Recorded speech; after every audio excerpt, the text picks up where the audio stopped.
The connections really are like the secret sauce, right? Like the networking is just like unparalleled. Like it's absolutely one of the things that you should place emphasis on. It's not on the agenda. You're not going to be able to select it and add it to your schedule, but it absolutely is a must. And I'll tell you why. Like I was looking at expanding some of the things that we were going to do at BrightDrop, right? And I wanted to do SMS. And I met a guy that actually used to work for General Motors one morning, like having coffee. Turns out he had just piloted and implemented a really great SMS tool and walked me over to the booth so that I could meet some of the key people that would help me kind of get, a demo done, give me like, the ins and outs. And we're actually in the process of launching and implementing that tool today. So I had someone to just lean on for advice, lean on for tips and tools, best practices, good watch outs, things like that. So to me, that's like it's paid for, right? Like that's just invaluable. Just a really great opportunity to, like for me, I had never met some of the people face to face, right? I had been on Zoom calls with them like over 2 years too, right? And it gave me an opportunity to shake hands with Andrea, meet my account director, Adam.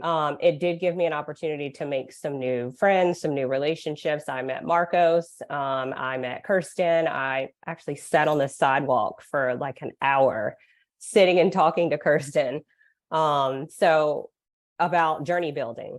And some of the challenges we were having with, sort of developing some of the nurture paths as an early startup where, maybe we were a little bit content starved, and she just had some really great advice. But just, it was a really good opportunity for me to talk through some of my business challenges, meet some of those people face to face, and then network with some other people that are just in my space doing some of the similar things that we're doing. See, that's a good one. I mean, secretly, like Beyonce, Jay-Z, I mean, she's on tour. Why can't she just come to Dreamforce, right?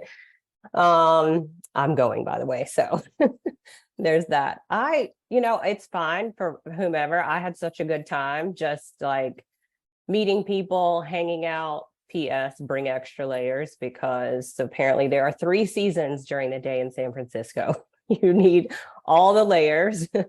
I was like bundled up in a scarf by the end of it. But yeah, I don't really care who plays. I just had a good time. Don't try to overdo the schedule. Guilty, party of one. I like racked and stacked my schedule. I mean, it was slammed. And then you get there and you're like, wait a minute, I cannot get from the west side all the way to the east side in 15 minutes. Like it's just not possible. So I would say space things out. Also, just give yourself a chance to just sit and absorb some of the information. Like you may be a person that needs 15, 20 minutes between each session. So give yourself that time. I would also say wear the most comfortable shoes you have and then bring a backup to those comfortable shoes, because there is a ton of walking. I know I probably lost a good 5 to 7 just with all the walking back and forth, and obviously because I racked and stacked my schedule, I was basically like sprinting between things sometimes. So I'd say that, and then don't underestimate the networking. So save some time for that as well.